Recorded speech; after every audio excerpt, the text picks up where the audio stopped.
I work for the Rothschild family. I'm about to tell you their horrifying secrets. I thought that getting hired at their private museum was a miracle, a golden opportunity to get rich. I just never could have guessed that it would ruin my life forever. The museum opened once during the week, exactly at 6 o'clock in the evening.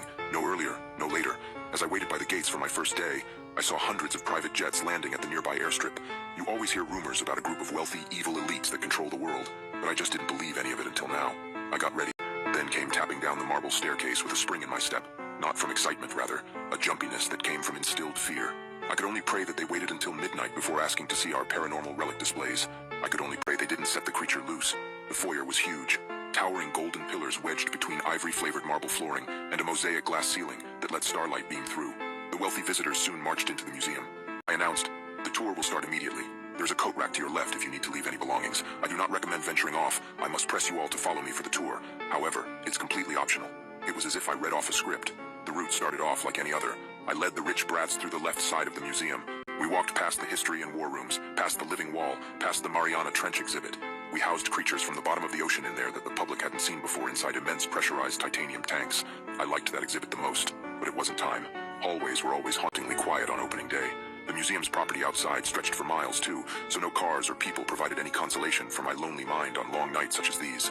It was just me, the rich savages, and the exhibitions. Walking into a hallway intersection leading left to the paranormal display, and to the right the insect room, we had stopped. "Please don't see it, please don't see it," I thought. "This way, please." "Why are you all stopping here?" I asked. I knew why. They saw the glass cabinet that towered by the door to the paranormal exhibition hallway, and curiosity beckoned them. It was covered by a dust blanket, only I knew what was underneath, and I knew it was best untouched. "Can we take a look at this?" a voice said quietly from behind, and shattered me like a toppled vase. My smile had to be kept up. I couldn't crack at the start of the tour. That would be tragic. "We will return here after midnight, once we've explored the rest of the museum," one of the men sternly interrupted. "We paid good money for this," he shouted. "At least give us a look." I pulled hard enough at my hair. I'm surprised it didn't come out of my scalp. "Please don't make me show you. I don't want to wake her." "Yeah, give us a look." More bullies chimed in. I was no rookie to the psychological wedgie, but it was in my contract to not put up a fight. Swallowing hard, the words escaped slowly and unwillingly. "Yes, sure." My hand reached for the fabric reluctantly, like it was a hot stove. I pulled the graphite sheet away from the case and flipped the light switch. The fluorescent lights popped and ticked as they flickered within the glass oblong that towered above us. The woman inside was ghoulishly tall, at least 7 feet tall. If she were any bigger, her head would have had to tilt to the side. Sometimes it did. Her black hair flowed onto her pale, shiny shoulders like an ashen willow, her face plasticky and silky smooth. Beneath the glass cube read, "Mariette, 1973 to 2004. The fat man's plump face stared upward, utterly transfixed with the thin, soaring woman. "How?" He cleared his throat. "How did she die?" I thought for a while, my face contemplating and changing in the dim lighting. They clicked and blinked once more. It pains me to say this, but she was once the tour guide for this museum. My hand met the cold glass. Sadly, after a few years, she had a mental breakdown and passed away. There were a couple gasps from the rich folk. "Passed away?" A woman's voice from the crowd. My jaw tightened. "She injected herself to death with plasticizing agents. In fact, that is one of the loopholes as to why we can keep her body here on display. Her body is more plastic than flesh and bone." The lights went out. "They'll be back any second," I soothed reassuringly. "That story is absurd." A man boomed. "Unfortunate, sure, but woefully true," I rebutted. "She wanted to give herself to the museum just as the museum had given itself to her." The lights inside the case came back on. My heart sank into my stomach. Clicking noises had not been coming from the lamps after all. Creaking had come from her plastic joints twisting and contorting, old plastic grinding against itself like a cursed figurine. Now visible, her head had been creaked to one side. She stared unblinkingly at me with glass eyes. Dampening the sheet with my sweaty palm, I narrowly managed to quickly toss the fabric, covering the glass before anyone noticed that she had readjusted her head when it had been dark. "Can we touch her? I want to feel her rubbery, plasticky skin. It sends chills up my spine," a woman asked. I couldn't say no, as per my contract. Hell, these wealthy scumbags could kill me for fun and get away with it if they didn't get what they wanted, and nobody would hear me scream. I had to think quickly. "We shall be moving on." I extended an open hand to the hallway.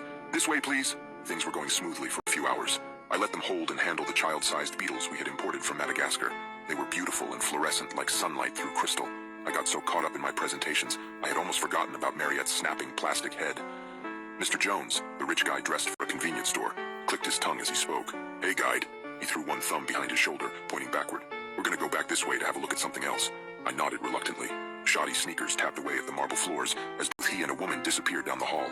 For a short time, things truly were going great. I even let one woman into the space where we held the glass butterflies. They were gorgeous insects, almost invisible to the human eye. Then out of nowhere came a loud crashing of broken glass. Curiosity had killed the cat. "Please excuse me," I muttered, and sprinted into the dim alley of the museum towards the paranormal wing. Moments after I had started running, I realized I left the doors open to the butterflies. Behind me, the sounds of shouting and pitter-pattering as the tourists sprinted the opposite direction. They were running from the floating creatures, running for their lives, running from deadly venom. It was too late.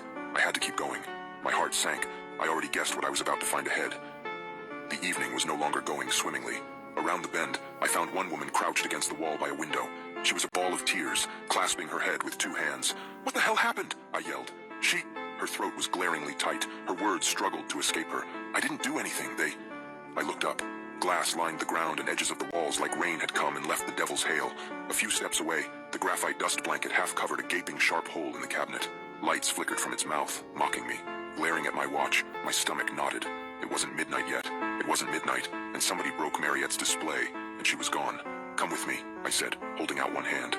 We got up and we ran until we caught our breath outside the ocean exhibition and the living wall. "What is this thing? It looks alive," she said, staring at the peach wall. I slapped her hand away. "You mustn't touch that," I yelled. She gasped, and I realized my mistake. My contract was broken, and my head shall be on a spike. "Don't you dare touch me," she spat back at me, large angry veins sticking out of her neck. I raised my hand to calm her. "I apologize, ma'am. This strange thing is made of living cells. The very thing you're trying to poke at could eat you."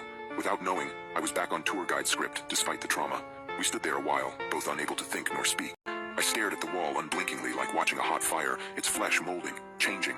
Peach goo flowed in waves across its surface, inviting me to look closer. Underneath on a golden placard, "The Living Wall." I shook out of it. Richard Jones had made it back to us. His green t-shirt was torn at the neck, his eyes sunken and traumatized. "The door is locked, guide. We need your key." I nodded. Right away. I started jogging towards the direction of the foyer. He wasn't following. Richard Jones was still standing next to the woman who had been crying in a ball minutes prior. He didn't speak, only glared back at me in the dim starlight that flowed through the window. When he placed his hand on the woman's back and smiled, I knew it was too late. He shoved her with force. The woman shrieked and went tumbling headfirst into the gooey peach wall. Her bones snapped and buckled as blobby fingers wrapped themselves around her spine, her neck. It flowed into her mouth with ease, slowing only to pull at her teeth like it was eating meat off a rough bone. She screamed and screamed until she gurgled vile slime. The wall ate her whole, fleshy goo displaying her features and flesh wide on its waving surface. Bits of arm and mouth suspended upon a hungry blanket. Richard laughed. He laughed and laughed and laughed. For him, money did buy happiness. Horrifying, horrifying happiness. I felt sick. I was going to throw up. The wall's voice was deep and hard to make out at first. A woman's voice, deep in its slimy crevices. I turned to run, but I had seen he had disappeared, and I was safe. He had got the kicks he was looking for and made off with them. It was hard to block out the wall's voice before it all stopped. I lay crouched beneath the window, blocking my ears and rocking in a ball. My heart was out of my chest, my stomach a knot. I didn't want to be a tour guide any longer. Sprinting and sprinting, I never looked back. I climbed the stairs swift enough that my thighs felt like they were going to give out. I sprinted out of the museum and ran to the nearest road and called a taxi. I was never coming back here.